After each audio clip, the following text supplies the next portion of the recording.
You know, even though Call of Duty World War II wasn't well received, and it did get a lot of hate and criticism at the time of release, warranted or not, one of its absolute best aspects in my opinion was the characters within the story. They were absolutely brilliant, and some of my favorite crop of characters in the entirety of Call of Duty. Sometimes we have fan favorites in COD games like Modern Warfare with Commander Graves, Captain Price, Ghost, and maybe others. But we have lesser light characters as well, maybe Farah being overused, or Alex, who was one of my favorites, being completely destroyed. But when I think of World War II, it's a contained story that explores some of the realities that occurred during one of history's darkest times. Red Daniels, Zussman, Aiello, Pierson, and of course Turner. These characters are fantastic, and today I want to concentrate not on one but two of them as we dive into the broken relationship of Lieutenant Turner and Technical Sergeant William Pierson. Now, when we meet Pierson and Turner, we realize that something has happened between them in these last few months of the war. We hear that Pierson has suffered some sort of demotion due to something that he did on the field, and Turner wrote him up, and thus has been watching over him like a hawk. At least that's how Red Daniels puts it. Well, what Pierson did was disobey orders in 1943 when half of his team needed help in Kasserine Pass. Pierson was told to leave them behind, but he disobeyed and went to assist them with the other half of his team. But he ended up getting his entire unit killed. Although Pierson's heart was in the right place, the regret and the guilt of this op really turned his heart cold and hardened the technical sergeant. Turner was there and he had to report what he saw, as this could affect them during the war. Really, it was after this that their relationship took a slight turn. Before this, the two would meet in 1939 and would rise through the ranks together. So as we can see, both of these men had a lot of history with each other.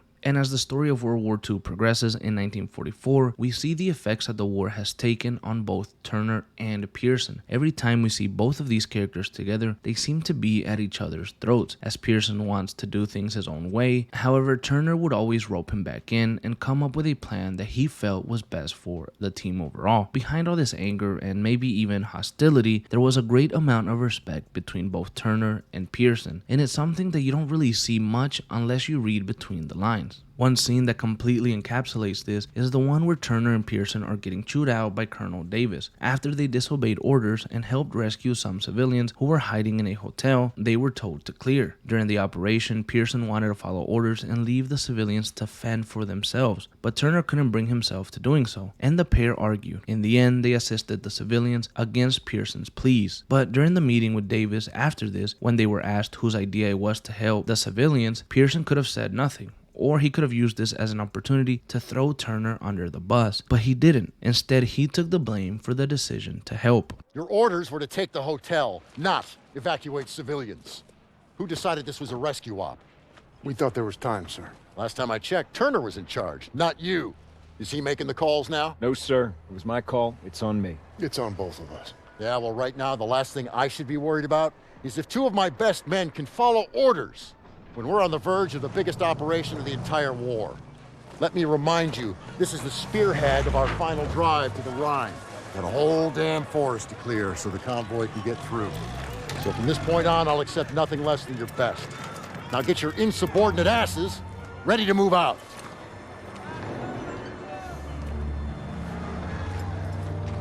This is really one of my favorite scenes in the game, especially the end of the scene where Turner and Pierson kind of look at each other and Pierson walks away, almost like saying, yeah, we've had our issues and you are a pain in my ass, but I got your back. And that is true brotherhood. I think the war is far, far more brutal than we could ever understand. And both of these men had seen so much and lost so much that of course at times they would lose some control over their actions, which I think could also be explained when Pierson decided to move towards Hill 493 without waiting on Turner and his team, as they had to split into two. I think Turner, after everything, wanted to really help Pierson understand that although he made a mistake back in 1943 with his actions in Kasserine Pass, there was still time for maybe redemption, as this was war after all, and he wanted Pierson to take the responsibility and become better, learn from it. At heart, I think that's what Turner was. I think he was a teacher and a man that wanted those around him to be better. That's why the final argument between the two is so powerful, as it feels like Turner is losing that control and maybe realizing that his attempts to help Pierson are potentially useless.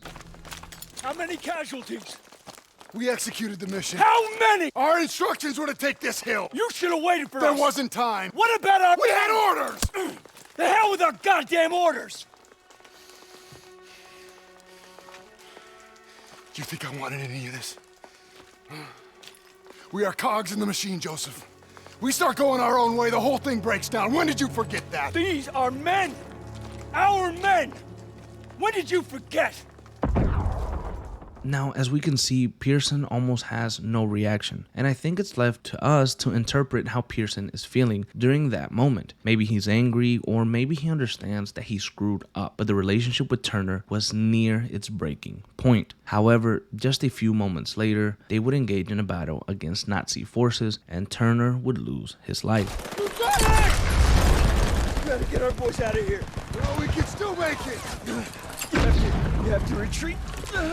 No, we ain't leaving you here. You get me up, I'll hold them off. You have to go! Go! It was an honor.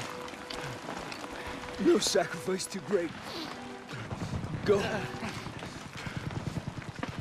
During his final moments, Turner would order Pierson to take the team and leave as he needed to protect them now. And here we see the true relationship of the two, as Pierson doesn't want to leave Turner behind, and he hesitantly grabs the team and takes them to safety. In the end, I think that there was a bond between Turner and Pierson that was forged in war, and one that few men could understand. It took some time for Pierson to become the man that Turner knew he could be, and with the help of his squad led by Red Daniels, the war would be won, and Pierson would finally overcome the guilt that he carried for Kasserine Pass. Both Turner and Pierson are some of my favorite characters in Call of Duty, and definitely in World War II. Their story was brilliant, and it only would have been better had it been any longer. And the performances from Jeffrey Pierce and Josh Duhamel bring both of these characters to life. I only wish they received more recognition, just like the campaign of World War II should have.